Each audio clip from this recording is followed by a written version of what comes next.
Hello everyone, আসসালামু আলাইকুম। সাতক্ষীরা ট্যুরের যেই পার্টটা আমার দেয়া হয়নি, যেটা বলেছিলাম আপনাদের সাথে শেয়ার করব, সেই পার্টটাই এখন আপনাদের সাথে শেয়ার করছি।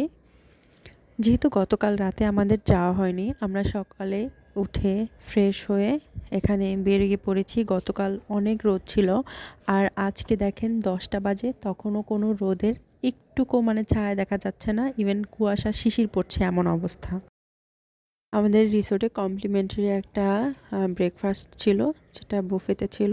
আমরা একটু উঠতে লেট হয়ে গেছে, যেহেতু রাতে একটু লেট করে ঘুমানো হয়েছে। যখন 10টা সাড়ে 10টা বাজে তখন আমরা এসেছি খেতে।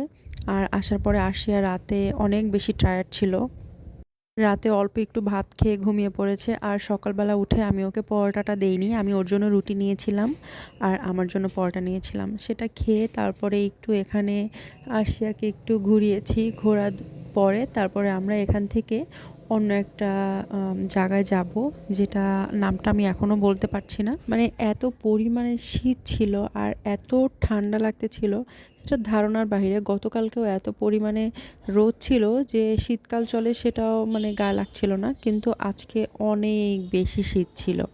দেন আমরা আমাদের রিসোর্টটা ছেড়ে এখন একটা অটো নিয়ে যাব হচ্ছে আর একটা সুন্দর একটা রেস্টুরেন্ট আছে, সেই রেস্টুরেন্টটার ওখানে।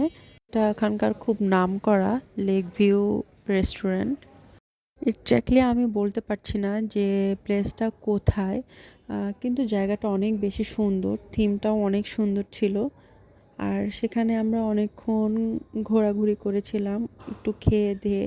তারপরে সেখান থেকে আমাদের গাড়ি চলে এসেছিল, সেই গাড়িতে করে আমরা যাচ্ছি এখন হচ্ছে সাগরদাড়ি। সাগরদাড়ি হচ্ছে মাইকেল মধুসূদন দত্তের বাড়িতে যাব।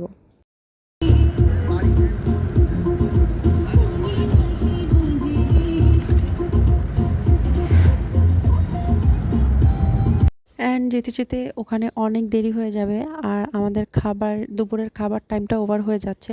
তাই আমরা এখানে একটা নামকরা হোটেল আছে, যে এখানে বাংলা খাবারটা খুব ভালো পাওয়া যায়। গরুর মাংসটা আর ভাতটা খুব বেশি চলে। আর আমরা সেখানেই সবাই নেমেছিলাম গরুর মাংস দিয়ে ভাত খাওয়ার জন্য। আর সবাই বলেছিল যে গরুর মাংসটা অনেক বেশি মজা, বাট আমার কাছে অ্যাভারেজ লেগেছে, অত বেশি ভালো লাগেনি।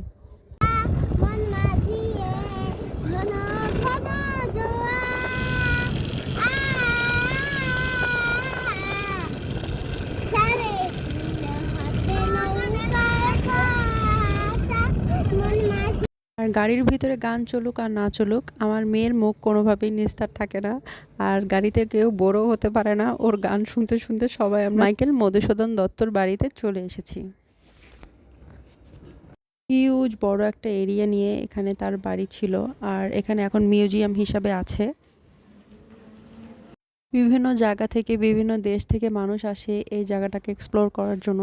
জায়গাটা মোটামুটি সুন্দর, ইভেন ছবি ভিডিও করার জন্য আরও বেশি সুন্দর। আমরা অনেকেই আছি যারা আমরা অনেকে ছবি তুলতে পছন্দ করি না, ভিডিও করতে পছন্দ করি না, কিন্তু আমি মনে হয় একটু ব্যতিক্রম, আমি একটু আলাদা। আমি আশের বাবাকে খুব প্যারা দিই একটু ছবি তুলে দেওয়ার জন্য, একটা ভিডিও করার জন্য। আর এখানে পুকুরটাতে এসে আমার খুব ভালো লাগলো, সারাটা পুকুরে মাছ ভরা। ইভেন মাঝখানে 3টা ভাসমান গাছ আছে, সুন্দর। এগুলা এখানে চাষ করে এই মাছগুলা। আর মাছগুলা এত বেশি সুন্দর সামনাসামনিতে, যা বলার বাহিরে। এখানে আমরা মুড়ি দিচ্ছিলাম, এখানে মুড়ি এনে দেওয়া হয়েছিল, আর বাচ্চারা এখানে খুব আনন্দ করে ওদেরকে মুড়ি খাওয়াচ্ছিল। দেন ওখানেও আমাদের অনেক টাইম ওয়েস্ট হয়েছে, অনেক টাইম ওখানে আমরা ঘুরেছি। তারপরে আমরা যশোর হয়ে রওনা দিয়েছি, যে যার বাড়ির উদ্দেশ্যে গাড়িতে করে, যাকে যার স্থানে নামিয়ে দিয়ে তারপরে আমরা লাস্ট একেবারে আমরাই ছিলাম যারা আমরা কুষ্টিয়া ব্যাক করছিলাম। আর যশোরের এই রাস্তাগুলো যে এত বেশি সুন্দর, মানে খুবই খুবই খুবই ভালো লাগছে যশোরের এই রাস্তাটা। বিশেষ করে আমি জানি না রাস্তাটার নাম কি, কিন্তু জায়গাটা অনেক বেশি সুন্দর।